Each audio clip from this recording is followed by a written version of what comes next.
और जिस प्रकार करना चाहिए उसी प्रकार से पूरा समय देके हमें ये करना है। इसके बाद बाल बनाने की कंघी रहती है, वो कंघी आपने कभी साफ की है? तो उस कंघी को हमें साबुन के पानी में रखना है और फिर ब्रश से वो अच्छे से साफ करनी है। उसके बाद कुछ भी पदार्थ खाने से पहले या भोजन के पूर्व हमें अपने दोनों हाथ अच्छे तरीके से साफ करने हैं, पानी में धोने हैं। हम बाहर से या खेल कर आए तो उसके बाद अपने हाथ, पैर, मुख ये भी हम स्वच्छ करके ही बाद में घर में आएंगे। बाद में हम कपड़े पहनते हैं ना, तो सुबह अगर कपड़े पहनेंगे तो वो रात तक इतने गंदे कर देते हैं हम, ऐसे होता है ना। तो हम कपड़े पहनने के बाद वो भी कैसे स्वच्छ रहे इसका ध्यान रखेंगे। कपड़ों पर मिट्टी, स्याही या फिर चित्रकला हम करते हैं तब रंग ये कपड़ों पर नहीं गिरेंगे, इसका हम ध्यान रखेंगे। और उसके साथ ही भोजन करते समय या भोजन परोसते समय वो भोजन भी हमारे कपड़ों पर ना गिरे, ये भी हम देखेंगे। और फिर रात को सोते समय पैर धोकर ही हम सोएंगे। अगर हमारे पैर गंदे हो तो उन्हें हमें अपने बिछौने पर या फिर गद्दे पर नहीं रखना चाहिए, वो अच्छे से धोकर फिर ही हम अंदर जाएंगे। सभी को ये सारी बातें समझ में आई? ये सब जो हमने देखा वो हो गई स्वयं की स्वच्छता। अब हम जिस कमरे में रहते हैं, ज्यादा से ज्यादा हम कहाँ पे रहते हैं, तो उस कमरे की स्वच्छता भी हमें करनी चाहिए, है ना? तो वो अब हम देखने वाले हैं। जिस कमरे में हम रहते हैं उस कमरे में प्रतिदिन हमें झाड़ू लगाना है। और ये झाड़ू लगाने के पूर्व अगर छत पे या फिर कोनों में मकड़ी के कुछ जाले हमें दिखाई देना तो उन्हें पहले निकालना है और फिर बाद में झाड़ू लगाना है। ये झाड़ू लगाते समय हमें कमर से नीचे झुककर फिर झाड़ू लगाएंगे और वो भीतर से बाहर की ओर ऐसे झाड़ू लगाएंगे। इतने तक सबको समझ में आया? अब उसके बाद हम क्या करेंगे? तो हफ्ते में एक बार तो हमें कमरे की सारी जो खिड़कियां रहती है, दरवाजे है, फैन, ट्यूबलाइट या फिर टेबल कुर्सी हो, अलमारी हो, ये सारी चीजें हमें कपड़े से अच्छी तरीके से साफ करना है। झाड़ू लगाने के बाद हमें तुरंत पटिया यानी फर्श पर भी पानी से पोछा लगाना चाहिए। तो ये कृति करने से पूर्व हम जल देवता से प्रार्थना करेंगे। हे जल देवता, आपके इस स्वच्छ जल से इस भूमि पर आया हुआ कष्टदायक आवरण नष्ट कीजिए और ये कमरा चैतन्य से भर जाए, ऐसी आपके चरणों में प्रार्थना है। ऐसी प्रार्थना कर फिर हम जिस कपड़े से फर्श पोंछने वाले प्रार्थना करने के बाद जिस कपड़े से हम फर्श पोंछने वाले हैं वो हम अपने दाहिने हाथ में लेंगे और नीचे बैठकर, लेकिन नीचे बैठते समय अपने घुटने हमें नीचे नहीं टेकाने हैं। ऐसे हम बैठेंगे और फिर जैसे हमने झाड़ू लगाया ना उसी तरीके से अंदर से बाहर की ओर हम पोछा लगाएंगे। ये पोछा लगाते समय बीच बीच में हम कपड़े को अच्छे से निचोड़ लेंगे और अंत में वो कपड़ा स्वच्छ पानी में धोकर उसे सुखाएंगे। ऐसा करने के बाद ही हमारी वो परिपूर्ण सेवा हो जाएगी। उसके बाद जिस कमरे की हमने स्वच्छता की है वहां पे हम एक अगरबत्ती जलाएंगे और वास्तु देवता से प्रार्थना करेंगे कि हे वास्तु देवता, आपकी कृपा से इस वास्तु में सात्विकता बनी रहे, ऐसी आपके चरणों में प्रार्थना है। बच्चों, अभी तक जो बातें बताई ना, ये आप घर पे करके देखेंगे ना, ये सुनकर भी कितना अच्छा लग रहा है ना। तो जब हम प्रत्यक्ष कृति करेंगे ऐसे प्रार्थना करके और नाम जप करते करते, तो वास्तु में भी हमें बहुत अच्छा लगेगा। तो अब हमने कमरे की स्वच्छता की और हमारे घर में स्नान गृह और शौचालय भी होता है ना, तो उसकी भी स्वच्छता करनी चाहिए। तो उसके बारे में आप जान लेते हैं। शौचालय का उपयोग करने के बाद बहुत बार अपने पाँव के निशान वहां पे उमड़ जाते हैं, तो हमें तुरंत ही पानी डालकर वो स्वच्छ करने चाहिए। और स्नान गृह में स्नान करने के बाद या फिर कपड़े धोने के बाद स्नान गृह भी हमें झाड़ू से साफ करना चाहिए। उसके बाद स्नान गृह की जाली पर कुछ कचरा या फिर केश हो तो उसे रद्दी कागज के साथ हमें उठाकर कूड़ेदान में डालना चाहिए। शौचालय, स्नान गृह, इनकी हमें हर दिन साबुन के पानी से स्वच्छता करनी चाहिए, तभी वहां पर भी स्वच्छता बनी रहेगी। और एक महत्वपूर्ण बात यह है कि स्नान के लिए और कपड़े धोने के लिए हम अलग अलग बाल्टियां उपयोग में लाएंगे। जिसमें हम कपड़े धोते हैं उसी बाल्टी में हमें स्नान के लिए पानी नहीं लेना है। ये सारी बातें स्नान गृह और शौचालय की स्वच्छता की हमने देखी। अब थोड़े अन्य सूत्र भी हम देखेंगे जिसके द्वारा हम स्वच्छता अपना सकते हैं। हम छोटे बच्चे हैं ना, तो कभी कभी हमारे से कुछ गलती भी हो जाती है, जैसे चॉकलेट खाया और उसके ऊपर का जो कागज रहता है वो हमने वहां पर ही फेंका। तो ऐसे अब हम नहीं करेंगे। चॉकलेट का कागज हो या फिर रबड़ रगड़ने के बाद रबड़ के कण रहते हैं, तो वो कण भी नीचे गिर जाते हैं, तो वो रबड़ के कण हो। पेंसिल शार्प करने के बाद उस लकड़ी का चूरा हो, फल के छिलके हो या ऐसे कुछ भी जो कचरा हो ना, वो घर के कूड़ेदान में ही हमें डालना है। वो घर में इधर उधर कहीं भी नहीं फेंकना है। उसके बाद हम अगर साइकिल चलाते हो तो वो साइकिल भी हमें प्रतिदिन कपड़े से साफ करनी चाहिए। हमारे घर में अगर बिना नल की टंकी हो और उसमें से हमें पानी पीना हो तो हम क्या करेंगे? तो हम उसमें जो गिलास है वो उस टंकी में नहीं डालेंगे। उस समय पानी निकालने की घंटी का हम उपयोग करेंगे और फिर पानी बाहर निकालकर गिलास में लेके फिर पी लेंगे। और उसके साथ ही जब भी हम पानी का गिलास पकड़ेंगे तो उंगलियां उस पानी के अंदर, गिलास के अंदर हम नहीं डालेंगे। ये अच्छी आदत नहीं है। तो ये सारी बातें हमने देखी, वो स्वयं के बारे में, घर के बारे में, या फिर हम जो वस्तुएं उपयोग में लाते हैं उसके बारे में। परंतु हम बाहर भी जाते हैं ना, तो जब भी हम यात्रा के लिए बाहर जाते हैं तब भी हमें ऐसे ही चॉकलेट के कागज, प्लास्टिक की थैलियां या फिर फल के छिलके, ऐसी वस्तुएं रास्ते पर नहीं फेंकनी है। हमारे रास्तों पर भी सार्वजनिक कूड़ेदान रहते हैं, तो हमें ये सारा सार्वजनिक कूड़ेदान में ही डालना है।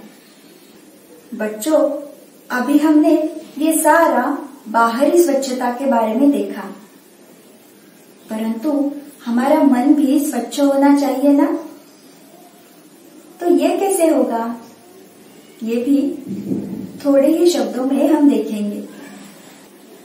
जिसका मन शुद्ध, पवित्र ऐसे रहेगा तो उसे ही स्वच्छ मन ऐसे बोलते हैं। जिन व्यक्तियों का मन स्वच्छ रहता है ना, वो सभी को और भगवान को भी अच्छे लगते हैं। परंतु ये मन कैसे स्वच्छ करेंगे?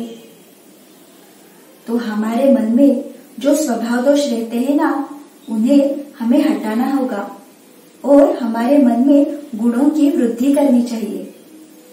और उसके लिए अगर हम भगवान का नाम जप करें ना, तभी हमारा मन स्वच्छ होगा। तो सभी बच्चों को स्वच्छता के बारे में सारे सूत्र समझ में आए ना? तो अब आज से ही आप इसके अनुसार आचरण कर सकते हो। स्वयं की, घर की और अपने आसपास के परिसर की और उसके साथ ही अपने मन की भी स्वच्छता हमें करनी है। सभी बच्चे ऐसे करेंगे ना? चलो अब आगे की ओर जाते हैं। अब इसके बाद हम गणपति स्तोत्र सुनेंगे। जिन बच्चों के पास गणपति स्तोत्र की पुस्तिका है, तो वो पास में लेकर बैठे और उसे देखकर ये स्तोत्र हमारे साथ कहेंगे। सभी बच्चे अपने हाथ जोड़ेंगे और श्री गणेश जी का रूप अपनी आंखों के सामने लाकर ये गणपति स्तोत्र कहेंगे। चलेगा ना? चलो फिर अब हम स्तोत्र आरंभ करते हैं। श्री गणेशाय नमः। नारद उवाच प्रणम्य शिरसा देवं गौरीपुत्रं विनायकं भक्तावासं स्मरे नित्यं आयुः कामार्थसिद्धये। प्रथमं वक्रतुण्डं च एकदन्तं द्वितीयकं तृतीयं कृष्णविङ्गाक्षं गजवक्त्रं चतुर्थकं लम्बोदरं पंचमं च षष्ठं विकटमेव च सप्तमं विघ्नराजेन्द्रं धूम्रवर्णं तथाष्टमं नवमं भालचन्द्रं च दशमं तु विनायकम् एकादशं गणपतिं द्वादशं तु गजाननं द्वादशैतानि नामानि त्रिसन्ध्यं यः पठेन्नरः न च विघ्नभयं तस्य सर्वसिद्धिकरं प्रभो। विद्यार्थी लभते विद्यां धनार्थी लभते धनं पुत्रार्थी लभते पुत्रान् मोक्षार्थी लभते गतिं। जपेत् गणपतिस्तोत्रं षड्भिर्मासैः फलं लभेत संवत्सरेण सिद्धिं च लभते नात्र संशयः। अष्टभ्यो ब्राह्मणेभ्यश्च लिखित्वा यः समर्पयेत् तस्य विद्या भवेत् सर्वा गणेशस्य प्रसादतः। इति श्री नारद पुराणे संकष्टनाशनो गणेशस्तोत्रम् संपूर्णम्। स्तोत्र कहने पर मन में उत्साह आता है ना? तो ऐसे ही घर पर भी हमें ये स्तोत्र कहना चाहिए। पढ़ाई के पूर्व भी हम ये स्तोत्र कह सकते हैं। आज के इस पूरे संस्कार वर्ग में हमने क्या क्या देखा, सभी को याद है ना? पहले हमने वक्रतुंड महाकाय ये श्लोक सीखा और आज हमने दो सरल स्वभाव के भक्तों की कहानियां देखी, शबरी माता और दूसरे शिष्य गरीबदास। उसके बाद हमने आज आदर्श कृति में स्वच्छता हमें क्यों करनी चाहिए और कैसे कर सकते हैं, ये भी हमने जान के लिया। और ये सारा ज्ञान हमें किसने दिया है? भगवान ने दिया है ना? तो अब हम उनके चरणों में कृतज्ञता व्यक्त करेंगे। हे भगवान, आप ही की कृपा से आज इस संस्कार वर्ग में बहुत सी बातें हमें सीखने को मिली। इसके लिए हम आपके चरणों में कृतज्ञ हैं।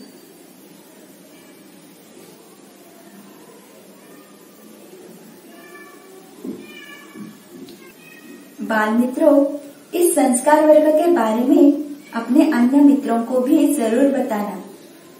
उसके साथ ही ऑनलाइन स्क्रीन पर जो तलपट्टी जा रही है वहाँ पे हमारा संपर्क क्रमांक है। आप हमें भी अवश्य संपर्क करिए। उसके साथ ही हमारी जो वेबसाइट है www.balsanskar.com इसे भी अवश्य भेज दें। बच्चों, कल एक नई कहानी और नई आदर्श कृति सीखने को आप सब आएंगे ना? चलो फिर आज के संस्कार वर्ग में हम यहाँ पर ही रुकेंगे। नमस्कार।